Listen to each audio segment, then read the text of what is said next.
We have come a long way since the days in 1961 when I first flew the Redstone, and I think justifiably so. I think I'd like to say the space program is very much like the aviation business. You know, people really didn't know when the Wright brothers flew that we would need the types and size airplanes that we have today. And I think that it's hard for even us to realize what will be going on in the space business 50 or 60 years from now. I think it's something that we must continue to do. We must continue to make progress in this field, and I think that Apollo 14 and the tremendous Saturn V is just another one of those important steps. The moon offers the same opportunities for the experimenters who leave their experiments on the lunar surface because the moon actually goes around the Earth, and it is in the shadow of the sun's flux of ions and electrons and various particles that come on down through from the sun, and therefore the moon is able as an observation platform to measure these behind the Earth, in front of the Earth, and at various places around Earth orbit. From a geological point of view, the samples that come back from the moon, which are really pristine in their state of preservation, millions of years old, but yet not eroded and discolored and reformed as they have been on the Earth's surface. It's from samples of this type that we can hopefully find out the origin of the moon and the origin of the Earth as well. The first is concerned primarily with the setting up of experiments similar to those in the previous flights, seismographs, solar ray measuring devices, laser beam reflectors, and these sort of things. The latter part of that first excursion will be taking some samples of the lunar surface, and then after a brief rest period, an overnight stay in our hammocks in the lunar module, then we'll go back out again on an excursion which is almost entirely devoted to the collecting of geological samples and geological surveys. We are taking advantage of all the geological features in the area which we can recognize from the photographs and try to visit each of those that look unique, different, and should offer a good opportunity for us to get some excellent samples of different variety and different size and different origin, hopefully. A lot of rocks without documentation is not the real answer. The real answer is to be able to define the exact location of the rock, the exact position of it before it is collected, the exact pattern of drift of other small particles and dust around the rock, the orientation of it with respect to a given reference point. All these things are important to the geologist, certainly as important as bringing back the rock itself. As the Lunar Module Pilot, or LMP, on Apollo 14, my major responsibility is to be an expert in the LEM, or the lunar module. My responsibilities at that point during PDI is primarily that of system monitoring, watching the trajectory through the two computers, calling out to Captain Shepard our position relative to that trajectory at any given time, and should any problem arise, attempting to solve the problem in that system and provide him with the information and the ground with the information to make a go or no-go decision from that point. It has evolved over the last two missions that we need more and more equipment on the lunar surface to do the type of scientific exploration that the scientists want. We started out with a hand tool carrier in which we put all of our different pieces of equipment.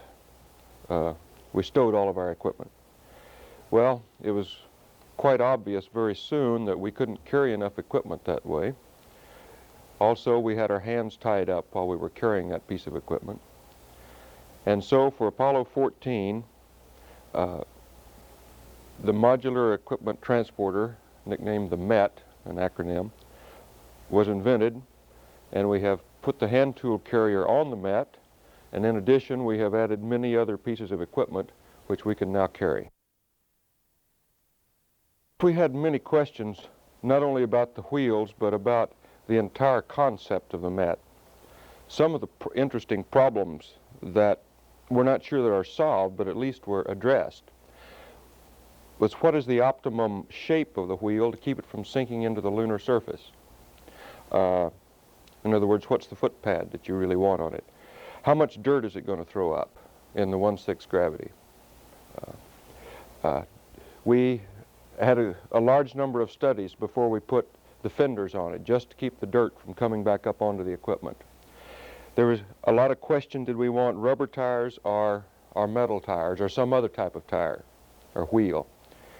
All in all, since we didn't have to provide any traction or force through those wheels, it was decided to go with the thing we knew best, namely a soft rubber tire.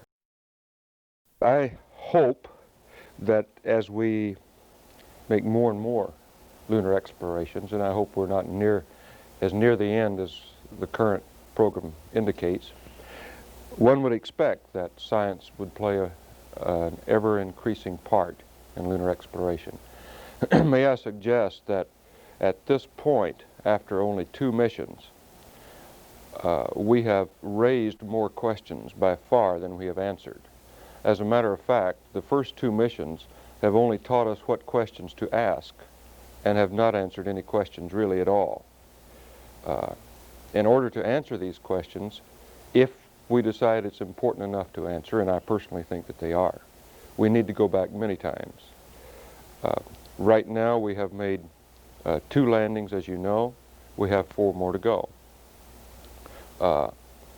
Can you imagine learning everything there is to know about the Western Hemisphere with 6 landings, each having a total exploration time of less than 10 hours? It seems a formidable task, and that's the task we're asking the scientists to accomplish on the moon from the information we bring back.